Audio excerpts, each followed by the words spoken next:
ইনকিলাব মঞ্চের মুখপাত্র শরীফ ওসমান হাদির কবর জিয়ারত করলেন বিএনপির ভারপ্রাপ্ত চেয়ারম্যান তারেক রহমান। এর আগে ফুল দিয়ে শ্রদ্ধা নিবেদন করেন তিনি। শ্রদ্ধা জানান জাতীয় কবি কাজী নজরুল ইসলামের সমাধিতেও। মহাসচিব মির্জা ফখরুল ইসলাম আলমগীর বলেছেন, ওসমান হাদির কবর জিয়ারতের মাধ্যমে রাজনৈতিক প্রজ্ঞার পরিচয় দিয়েছেন বিএনপির ভারপ্রাপ্ত চেয়ারম্যান।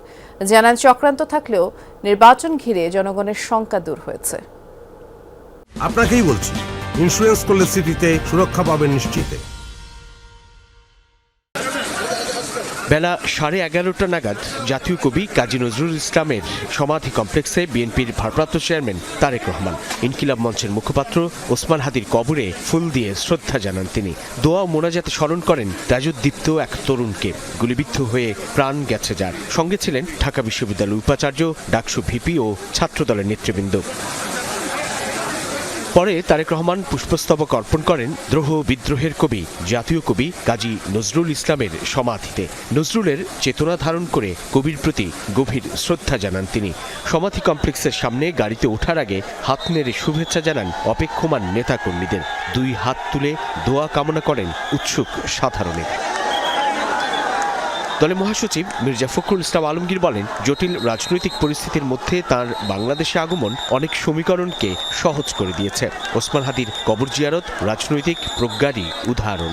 নতুন যে চিন্তা ভাবনাগুলো বাংলাদেশের জন্য, তার যে নতুন পরিকল্পনা, সেই পরিকল্পনা বাংলাদেশে একটা নতুন দিগন্তের সূচনা করবে। যখন নির্বাচন যখন অনুষ্ঠিত হবে, সেখানে নিঃসন্দেহে জনাব তারেক রহমান সাহেব সবচেয়ে বেশি সাফল্য লাভ করবেন। চক্রান্ত ষড়যন্ত্র সেটা আগে ভাগে কিছু বলা যায় না, তবে এখন মানুষের মধ্যে সেই সংখ্যাটা দূর হয়ে গেছে।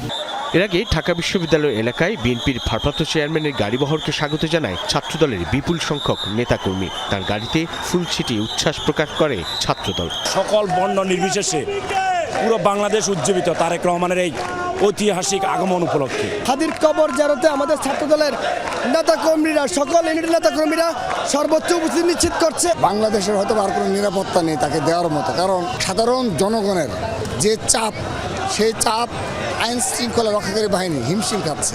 দেখার জন্য আমরা আসছি আর কি, আমার নাতিরে নিয়ে আসছি। বর্তমানে দেশের যে পরিস্থিতি, এরকম একটা মানুষ কি আমাদের দরকার। এর আগে গুলশানে বাসা থেকে বেরিয়ে মহাখালী ফ্লাইওভার হয়ে শাহবাগ ও ঢাকা বিশ্ববিদ্যালয় এলাকায় আসেন তারেক রহমান। স্বদেশ প্রত্যাবর্তনের পর তৃতীয় দিনের কর্মসূচিতে নেতাকর্মীদের ভিড় না করার নির্দেশনা ছিল মহানগর বিএনপির। তবুও পথে পথে উৎসুক নেতাকর্মী আর সাধারণ জনগণের উপস্থিতি ছিল দৃশ্যমান। বাংলাদেশ জাতীয়তাবাদী দল বিএনপি, যে দলের রাজনীতির মূলেই রয়েছে বাংলাদেশি জাতীয়তাবাদ, সেই দলের ভারপ্রাপ্ত চেয়ারম্যান তারেক রহমান এলেন জাতীয় কবি কাজী নজরুল ইসলামের সমাধিতে। শ্রদ্ধা জানালেন ওসমান হাদির কবরেও, যে দুজনই জাতীয়তাবাদের অনন্য প্রতীক। ওসমান হাদি কথা বলতেন আধিপত্যবাদ বিরোধী। আর 5 আগস্টের অভ্যুত্থান পরবর্তী প্রথম সমাবেশেই তারেক রহমান বললেন, সবার আগে বাংলাদেশ।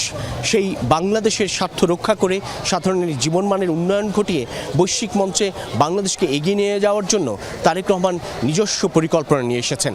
সেই পরিকল্পনা বাস্তবায়ন এবং তার আগে নির্বাচনী বৈতরণী পার হওয়াই এখন তারেক রহমানের সামনে বড় চ্যালেঞ্জ। সাইফুদ্দিন রবিন, যমুনা নিউজ, ঢাকা।